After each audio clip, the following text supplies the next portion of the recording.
আসসালামু আলাইকুম। চ্যানেল এই সংবাদে আপনাদের সবাইকে আমন্ত্রণ জানাচ্ছি আমি আল আভি জাহান। বিস্তারিত সংবাদের শুরুতেই জানিয়ে দিচ্ছি ফ্রেশ আটা ময়দা সুজি সংবাদ শিরোনামগুলো। চাঁদপুরে জাহাজে ৭ খুনের ঘটনায় জড়িতদের বিচার দাবিতে কর্মবিরতিতে নৌযান শ্রমিক ফেডারেশন, বন্ধ রয়েছে পণ্যবাহী নৌযান চলাচল। সচিবালয়ে আগুনে উচ্চ পর্যায়ের কমিটিকে ৩ দিনের মধ্যে প্রতিবেদন দেওয়ার নির্দেশ, প্রধান উপদেষ্টার সভাপতিত্বে উপদেষ্টা পরিষদে বিশেষ বৈঠক।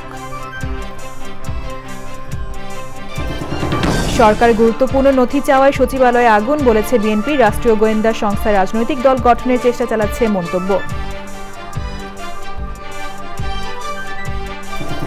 এবং ভারতের সাবেক প্রধানমন্ত্রী মনমোহন সিং এর জীবনাবসান, অর্থনীতি সংস্কারের রূপকারের মৃত্যুতে দেশ জুড়ে শোক। সংবাদ শিরোনামগুলো জানাচ্ছিলাম। এখনকার এই সংবাদ আয়োজন একই সঙ্গে চ্যানেল আই এর ইউটিউব চ্যানেলে এবং চ্যানেল আই এর ওটিটি প্ল্যাটফর্ম আই স্ক্রিনে লাইভ স্ট্রিম হচ্ছে। এবারে বিস্তারিত প্রসঙ্গ। চাঁদপুরের মেঘনায় জাহাজে ৭ খুনের ঘটনায় জড়িতদের বিচার সহ বিভিন্ন দাবিতে অনির্দিষ্টকালের জন্য কর্মবিরতি পালন করছে নৌযান শ্রমিক ফেডারেশন। বৃহস্পতিবার রাত ১২টা থেকে বন্ধ রয়েছে পণ্যবাহী নৌযান চলাচল। নৌযান শ্রমিক ফেডারেশনের কর্মবিরতির খবর জানাতে চাঁদপুর থেকে আমাদের সাথে যুক্ত হচ্ছেন মোর্শেদুল আলম। যাচ্ছি তার কাছে। মোর্শেদ, চাঁদপুরে নৌযান শ্রমিক ফেডারেশনের কর্মবিরতির সবশেষ কি খবর আছে আপনার কাছে জানাবেন।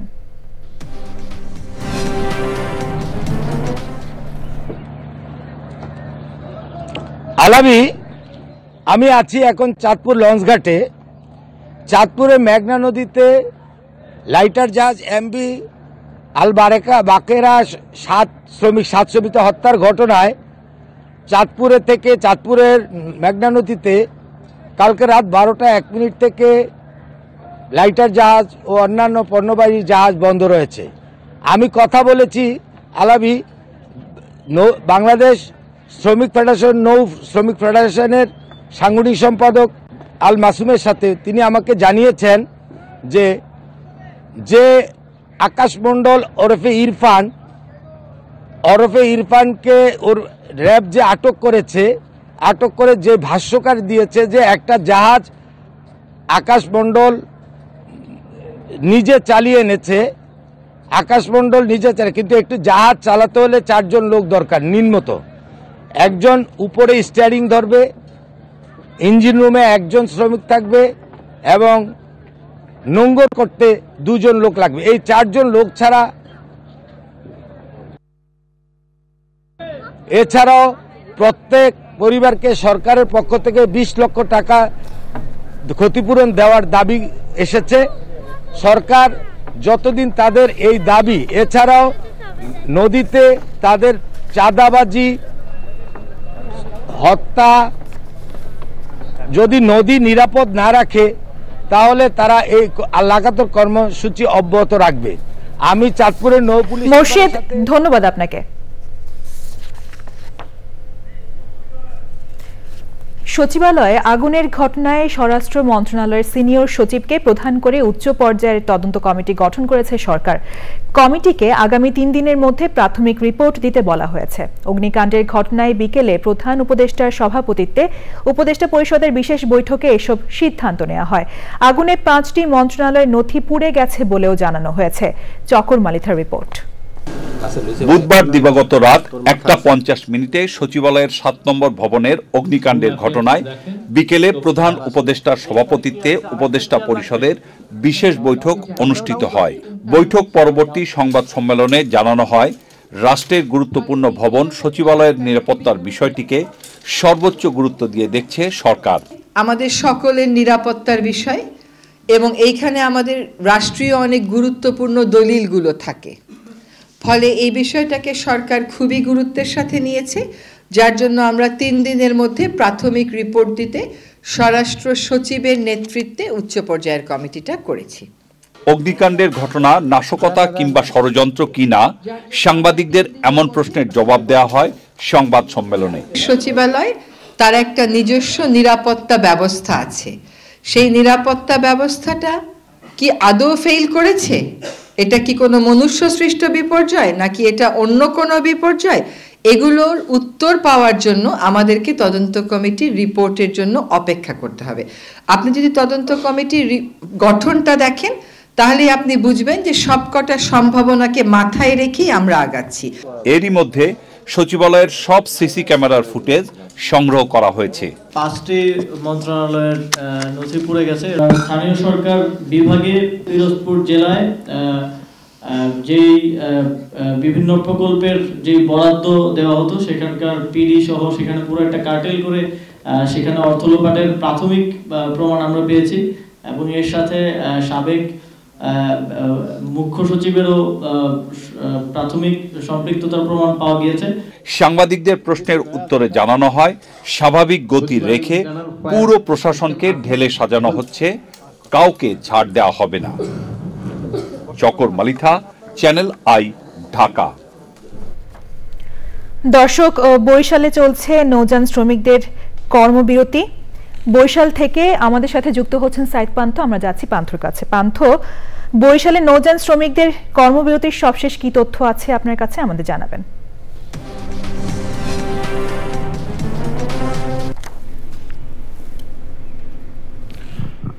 ধন্যবাদ। বরিশালে নৌযান ধর্মঘট চলছে। কালকে রাত 12টা থেকে এই ধর্মঘট শুরু হয়। চাঁদপুরে সাতজন যে খুন হয় বা মাস্টার সহ যে 7 জন নিহত হয় সেই ঘটনাকে কেন্দ্র করে এবং নৌপথে চাঁদাবাজি, সন্ত্রাসী এগুলি বন্ধের দাবিতে বরিশালে এই নৌ ধর্মঘট বা লাগাতার কর্মবিরতিতে গিয়েছে নৌযান শ্রমিকরা। তা আমরা একজন নৌযান শ্রমিকের সঙ্গে কথা বলতে চাই, তারা আসলে কেন এই ধর্মঘট দিলেন এবং কতদিন তাদের এই ধর্মঘট থাকবে সেটা জানতে চাচ্ছে একজন মাস্টারের সাথে। কতদিন এই ধর্মঘট চলবে বা কি দাবি করছেন আপনারা? যতগুণে এইসব জিনিস ঠান্ডা না হবে ততদিন, যেমন যা ডাকাইত সন্ত্রাসের কাছে আসছে এতে আমরা কোনো জিনিসে আমরা নিরাপত্তা পাইতে আসি না। আর এখন এই যে চাঁদপুরে একটা খুন হইল, 7টা খুন হয়েছে কিন্তু মারা গেছে, তারও আমরা বিচার চাই। যে যতক্ষণ বিচার না হবে ততক্ষণ আমরা বড়ি চালানোর আশা করি না। হ্যাঁ, যেমনটি বলছিলেন, সাথে আমি আরেকটু বলে রাখতে চাই যে এই 7 খুনের সাথে যারা জড়িত তাদের বিচার চাচ্ছে তারা। পাশাপাশি এই 7 পরিবারকে সরকারিভাবে 20 লাখ টাকা করে তারা ক্ষতিপূরণ দাবি করছে। বরিশালের ডিসি ঘাট থেকে এই ছিল সর্বশেষ। পান্থ, ধন্যবাদ আপনাকে। সচিবালয়ের 7 নম্বর ভবনের আগুনে 3টি ফ্লোর পুড়ে গেছে কয়েকটি মন্ত্রণালয়ের অনেক নথি। কেন, কিভাবে আগুন লেগেছে এবং ক্ষতির পরিমাণ জানতে একাধিক তদন্ত কমিটি গঠন করা হয়েছে। সচিবালয়ের কর্মকর্তা কর্মচারী ছাড়া গণমাধ্যম সহ অন্য কাউকে ঢুকতে দেওয়া হচ্ছে না। বিস্তারিত জানাচ্ছেন রফিকুল বাশার। বুধবার রাত 1:50 সচিবালয়ের 7 নম্বর ভবনে 6, 7 ও 8 তলায় আগুন লাগে। এই 3টি ফ্লোরে ডাক ও টেলিযোগাযোগ, এলজিআরডি, শ্রম ও কর্মসংস্থান এবং সড়ক পরিবহন মন্ত্রণালয়। ফায়ার সার্ভিসের 19টি ইউনিটের চেষ্টায় সকাল 8:05 আগুন নিয়ন্ত্রণে আসে। পুরোপুরি আগুন নেভে দুপুর 11:15টার দিকে। আগুনে ডাক ও টেলিযোগাযোগ উপদেষ্টা নাহিদ ইসলাম এবং এলজিআরডি উপদেষ্টা আসিফ মাহমুদ সজীব ভূঁইয়ার অফিস কক্ষ প্রায় পুরোটা পুড়ে গেছে অনেক নথিপত্র। ভবনের পশ্চিম পাশে, মাঝে এবং পূর্ব পাশে আলাদাভাবে 3টি স্থানে পুড়তে দেখা গেছে। ভবনের 8ম তলায় পাওয়া গেছে একটি কুকুরের পুড়ে যাওয়া মৃতদেহ। অগ্নিকাণ্ডের ঘটনা নাশকতা কিনা তা তদন্তের পর জানা যাবে বলে ঘটনাস্থল পরিদর্শন শেষে জানিয়েছেন স্বরাষ্ট্র উপদেষ্টা। এটা ইনভেস্টিগেশনের আগে আমি তো বলতে পারবো না, ইনভেস্টিগেশনের পরে আপনাদের আমরা জানাবো। অ্যাক্সিডেন্ট তো সব জায়গায় হইতে পারে, এটা তো এই জন্য তো অ্যাক্সিডেন্ট বলা হয়। আগুন নেভাতে এসে ট্রাকের ধাক্কায় ফায়ার সার্ভিস কর্মী সোহানুর জামান নয়ন মারা গেছেন। আশা করি ওখানে ভিতরে কেউ ছিল না। আমরা সার্চ করার পরে ফাইনালি বলতে পারবো কোনো হতাহত কেউ হয়েছে কিনা, বাট এখন পর্যন্ত আপনাদের একজন শুধু ফায়ার ফাইটারের কথা আপনারা বলেছেন। ঘটনার পর সচিবালয় ও আশপাশে নিরাপত্তা বাড়ানো হয়। সেনা ও পুলিশের পাশাপাশি বাড়তি মোতায়েন করা হয় বিজিবি ও র্যাব। ঘটনা তদন্তে মন্ত্রিপরিষদ বিভাগ, এলজিআরডি এবং শ্রম ও কর্মসংস্থান মন্ত্রণালয় থেকে আলাদা কমিটি গঠিত হয়। 7 কার্যদিবসের মধ্যে তাদের প্রতিবেদন দিতে হবে। বিদ্যুৎ না থাকলেও কর্মকর্তা কর্মচারীরা অফিস করেছেন অন্যান্য মন্ত্রণালয়ে। অফিস চলেছে, যদিও 2টা ভবনে বিদ্যুৎ সংযোগ ছিল না। হ্যাঁ ঠিকভাবে আমাদের তো তথ্য সম্প্রচার মন্ত্রণালয়, আমাদেরটা সেভি ছিল আল্লাহর রহমতে। কোনো দুর্ঘটনা নাকি কোনো মানব শ্রেষ্ঠ পরিকল্পিত ষড়যন্ত্র, সেই বিষয়টি খতিয়ে দেখতে হবে। এটা অত্যন্ত রহস্যজনক। এটা সবাই আজকে আশঙ্কা প্রকাশ করছে যে এর পেছনে কারো কোনো খারাপ উদ্দেশ্য আছে কিনা। গত 3রা নভেম্বর সচিবালয়ে নিরাপত্তা বাড়াতে কর্মকর্তা কর্মচারীদের বিকেল 5টার পর থাকতে হলে অনুমতি নেওয়ার নির্দেশ দিয়ে আদেশ দিয়েছিল স্বরাষ্ট্র মন্ত্রণালয়। এর প্রায় 2 মাস পর আগুনের ঘটনা ঘটল। দেশের অন্যতম কেপিআই এলাকার সচিবালয়ে সন্ধ্যার পর আইনশৃঙ্খলা বাহিনীর সদস্য ছাড়া কারও থাকার নিয়ম নেই। Rafiqul Bashar, channel I, Dhaka. বিএনপির সিনিয়র যুগ্ম মহাসচিব রুহুল কবির রিজভী বলেছেন, রাষ্ট্রীয় গোয়েন্দা সংস্থা রাজনৈতিক দল গঠনের জন্য প্রচেষ্টা চালাচ্ছে। বিএনপিকে ভাঙার জন্য অন্তর্বর্তী সরকারের ভেতরের প্রচেষ্টা চলছে কিনা তা নিয়ে জনগণের ভেতরে সন্দেহ দেখা দিয়েছে বলে মন্তব্য করেন তিনি। স্থায়ী কমিটির সদস্য নজরুল ইসলাম খান বলেন, নিজের অক্ষমতা থাকতে কেউ কেউ বিএনপির সমালোচনাকে অস্ত্র হিসেবে ব্যবহার করছে। আক্তার হোসেন জানাচ্ছেন বিস্তারিত। রাজশাহী বিশ্ববিদ্যালয়ের সাবেক ছাত্রদের সংগঠন রুনেসা আয়োজিত রক্তাক্ত মতিহার ও রিজভী আহমেদ শীর্ষক আলোচনায় অংশ নেন সাবেক ছাত্রনেতারা। সভায় বিএনপি নেতা রুহুল কবির রিজভী মন্তব্য করেন, সরকার গুরুত্বপূর্ণ নথি চাওয়ার পর সচিবালয়ে আগুন লাগার ঘটনা জনমনে প্রশ্ন দেখা দিয়েছে। এখন আমরা আবার শুনছি যে গোয়েন্দা সংস্থার লোকরা নাকি একটি রাজনৈতিক দল গঠনের জন্য কাউকে সমর্থন দেওয়ার জন্য বিভিন্ন জায়গায় তারা কাজ করছে। এই ঘটনা কিন্তু এদেশের মানুষ মেনে নেবে না। এর জন্য তো এত আত্মদান মানুষ যেটি করেছে তারা তো করতো না। অন্তর্বর্তী সরকারকে সমকক্ষ ও প্রতিপক্ষ মনে করে না বিএনপি, এমন দাবি করে সমালোচনাকারীদের প্রতি সতর্ক থাকতে বলেন নজরুল ইসলাম খান। তারা কি প্রতিপক্ষ আমাদের? আমরা তো মনে করি না তাদের প্রতিপক্ষ, এবং তারা আমাদের প্রতিপক্ষ হওয়ার যোগ্য না। আমরা রাজনীতি করি, তারা তো রাজনীতি করে না, কাজে তারা আমার প্রতিপক্ষ হবে। যার সামর্থ্য কম সে নিজের অক্ষমতা ঢাকার জন্য সমালোচনাকে অস্ত্র হিসাবে ব্যবহার করে।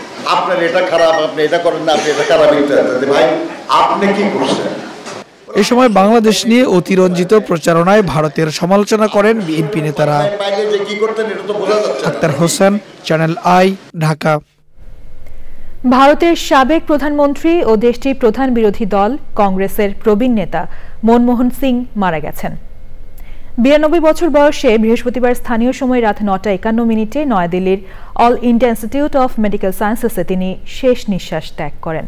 প্রবীণ এই রাজনীতিকের মৃত্যুতে শোক জানিয়েছেন দেশটির বর্তমান প্রধানমন্ত্রী নরেন্দ্র মোদী সহ বিশ্ব নেতারা। বিস্তারিত জানাচ্ছেন রিয়াজ ইসলাম।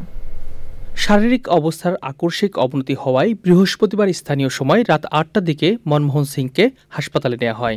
হাসপাতালে চিকিৎসকদের সব প্রচেষ্টা সত্ত্বেও তার চেতনা ফেরানো যায়নি। 9:51 শেষ নিঃশ্বাস ত্যাগ করেন বর্ষিয়ান এ রাজনীতিবিদ। 1932 সালে 26 সেপ্টেম্বর ভারতের পাঞ্জাবে শিখ পরিবারে জন্মগ্রহণ করেন মনমোহন সিং। রাজনীতিতে আসার আগে তিনি ছিলেন ভারতের একজন বিশিষ্ট অর্থনীতিবিদ। 1971 সালে ভারতের বাণিজ্য মন্ত্রণালয়ে অর্থনৈতিক উপদেষ্টা হিসেবে যোগদান করেন মনমোহন। ছিলেন দেশটির কেন্দ্রীয় ব্যাংকের গভর্নরও। 1991 থেকে 96 সাল পর্যন্ত ভারতের সাবেক প্রধানমন্ত্রী পিভি নরসিমহা রাওয়ের সরকারে অর্থমন্ত্রী ছিলেন মনমোহন সিং। মূলত এর পর থেকে তিনি দেশটির রাজনীতিতে পরিচিত মুখ হয়ে ওঠেন। অর্থমন্ত্রী থাকাকালে ভারতের অর্থনীতিতে গুরুত্বপূর্ণ কিছু সংস্কার উদ্যোগ গ্রহণ করেন তিনি। 2004 সালে প্রধানমন্ত্রী হিসেবে শপথ গ্রহণ করেন মনমোহন সিং। 2014 সাল পর্যন্ত টানা 2 মেয়াদে ভারতের প্রধানমন্ত্রী ছিলেন তিনি। প্রধানমন্ত্রী থাকাকালীন সরকারি অর্থনৈতিক অসচ্ছলতা দূর করা, দরিদ্র চাষীদের ঋণ মুক্তি এবং শিল্পমুখী অর্থনীতি ও করনীতির প্রতি বিশেষ গুরুত্ব আরোপ করেছিলেন তিনি। চলতি বছরের শুরুর দিকে রাজ্যসভা থেকে অবসর নেন প্রবীণ এই রাজনীতিক। তার মৃত্যুতে ভারতের প্রধানমন্ত্রী নরেন্দ্র মোদী সহ বিশ্ব নেতারা শোক জানিয়েছেন। রিয়াজ ইসলাম, চ্যানেল আই। সংবাদের এই পর্যায়ে নিচ্ছি বিরতি। বিরতির পর আরও যা থাকছে। বিপিএল সিজন 11-কে সামনে রেখে ফ্র্যাঞ্চাইজিগুলোর অনুশীলন শুরু, জাতীয় দলের ক্রিকেটারদের এই আসর দিয়ে ফর্মে ফেরার প্রত্যাশা। দেশের সেরা 44টি ব্র্যান্ডকে most loved brand of Bangladesh award দিয়েছে বাংলাদেশ ব্র্যান্ড ফোরাম। এ উপলক্ষে আয়োজিত অনুষ্ঠানে ব্র্যান্ড ফোরামের প্রতিষ্ঠাতা শরীফুল ইসলাম বলেন, তথ্য প্রযুক্তি নির্ভর পরিবর্তিত ব্যবস্থায় দেশের সেরা ব্র্যান্ডগুলো সমাজ ও রাষ্ট্রের জন্য আরও বেশি অবদান রাখতে পারবে। মাসুর শাকিলের রিপোর্ট। দেশের স্বনামধন্য ব্র্যান্ডগুলোর স্বীকৃতি দিতে 16তম বারের মতো বাংলাদেশ ব্র্যান্ড ফোরাম অ্যাওয়ার্ডের জমকালো আয়োজন রাজধানীর একটি 5-তারা হোটেলে। এবছর 44টি ক্যাটাগরিতে 44টি ব্র্যান্ডের হাতে most loved brand of Bangladesh award দেওয়া হয়। সম্মাননা পাওয়া ব্র্যান্ডগুলো জাতি গঠনে ও অর্থনৈতিক প্রবৃদ্ধি অর্জনে আরও বেশি ভূমিকা রাখবে বলে আশা প্রকাশ করে ব্র্যান্ড ফোরামের প্রতিষ্ঠাতা। Create a cohesive community where everyone is growing, progressing in an inclusive manner. Whether we can create an economy which is flourishing. All these basically requires us to bring in the purpose of the business, of the brands within our everyday job. ভবিষ্যতে এ ধরনের সম্মাননা কার্যক্রম অব্যাহত থাকবে বলে জানান আয়োজকরা। মাসুর Shakil, channel I, Dhaka. এবার রয়েছে কৃষি সংবাদ।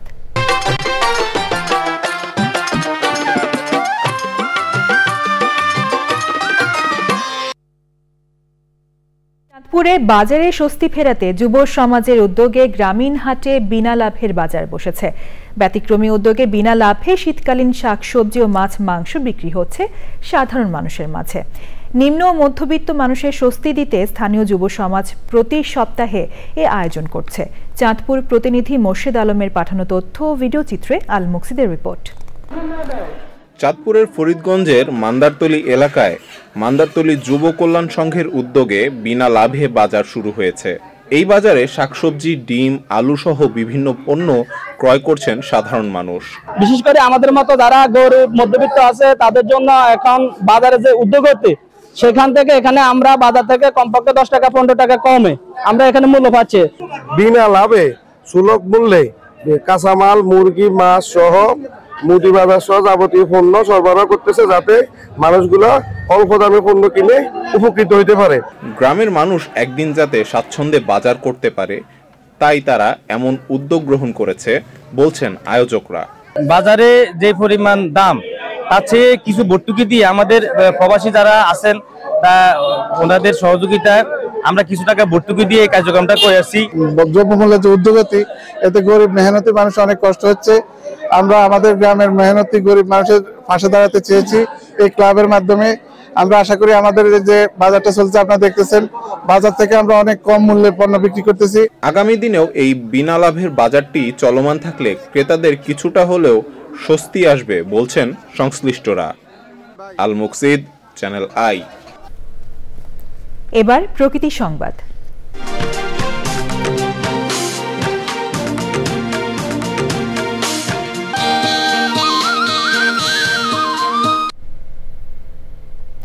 শত কিংবা হাজার নয়, লাখেরও বেশি তালগাছ রোপণ করে অনন্য দৃষ্টান্ত স্থাপন করেছেন ঠাকুরগাঁওয়ের খোরশেদ আলী।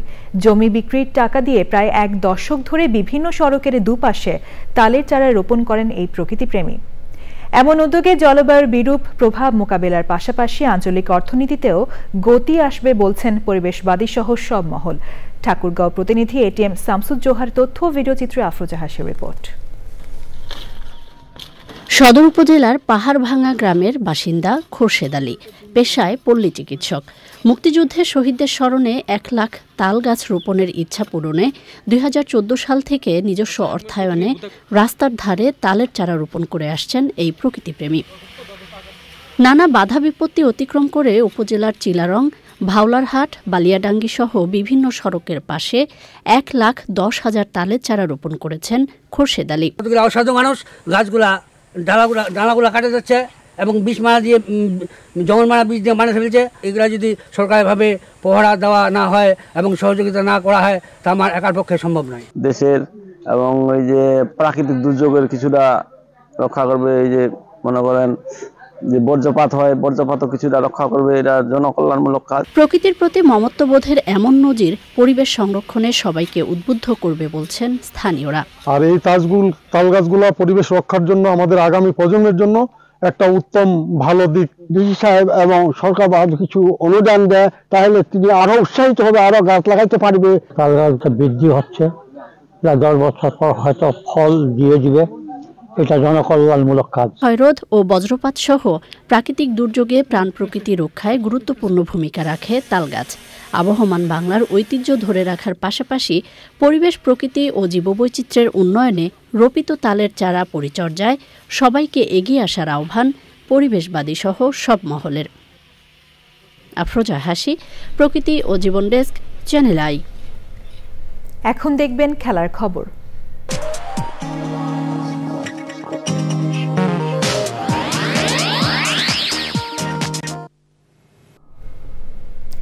বিপিএল সিজন 11কে সামনে রেখে অফিসিয়াল অনুশীলন শুরু করেছে ফ্র্যাঞ্চাইজিগুলো। বিদেশি ও তারকা ক্রিকেটারদের একাংশ ছাড়াই মিরপুরের হোম অফ ক্রিকেটে অনুশীলন সেরেছে ঢাকা ক্যাপিটালস ও চিটাগাং কিংস। লিটন দাস সহ অফ ফর্মে থাকা ক্রিকেটাররা বিপিএল দিয়ে ফর্মে ফিরবে প্রত্যাশা ঢাকার হেড কোচ খালেদ মাহমুদ সুজনের।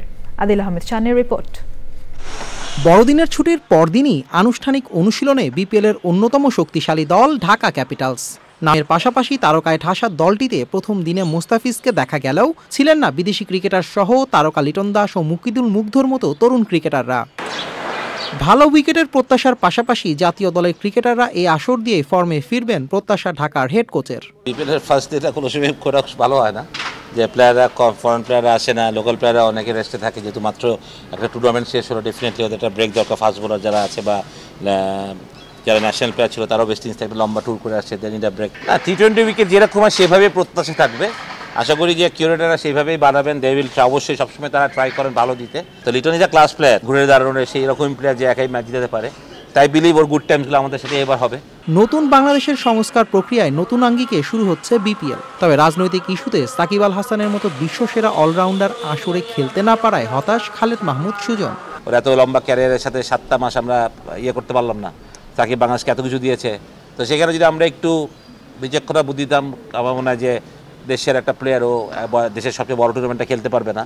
ডেফিনেটলি প্লেয়াররাও অনেক হতাশ আমার মনে হয়। দুপুরের পর একাডেমি মাঠে অনুশীলন করেছে চিটাগং কিংসও। বন্দরনগরীর ফ্র্যাঞ্চাইজিটির দলেও ছিল না ফরেনার ও দেশীয় ক্রিকেটারদের আধিক্য। 30শে ডিসেম্বর ফরচুন বরিশাল ও দুর্বার রাজশাহীর ম্যাচ দিয়ে পর্দা উঠবে এবারের বিপিএলের। আদিল আহমেদ শান, চ্যানেল আই, ঢাকা। সবশেষে ফ্রেশ আটা ময়দা সুজি সংবাদ শিরোনামগুলো জানিয়ে দিচ্ছি আরও একবার। চাঁদপুরে জাহাজে 7 খুনের ঘটনায় জড়িতদের বিচার দাবিতে কর্মবিরতিতে নৌযান শ্রমিক ফেডারেশন। বন্ধ রয়েছে পণ্যবাহী নৌযান চলাচল।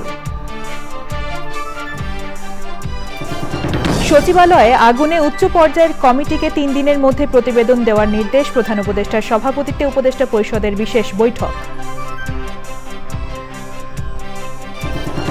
সরকার গুরুত্বপূর্ণ নথি চাওয়ায় সচিবালয়ে আগুন, বলেছে বিএনপি। রাষ্ট্রীয় গোয়েন্দা সংস্থা রাজনৈতিক দল গঠনের চেষ্টা চালাচ্ছে মন্তব্য। এবং ভারতের সাবেক প্রধানমন্ত্রী মনমোহন সিং এর জীবনাবসান। অর্থনীতি সংস্কারের রূপকারের মৃত্যুতে দেশ জুড়ে শোক। চ্যানেল আই এর সর্বশেষ সংবাদ জানতে ভিজিট করুন channelionline.com এ। যুক্ত থাকুন আমাদের সোশ্যাল মিডিয়া প্ল্যাটফর্মগুলোর সাথে। পরবর্তী শীর্ষ খবর দেখার আমন্ত্রণ রইল। ধন্যবাদ সবাইকে।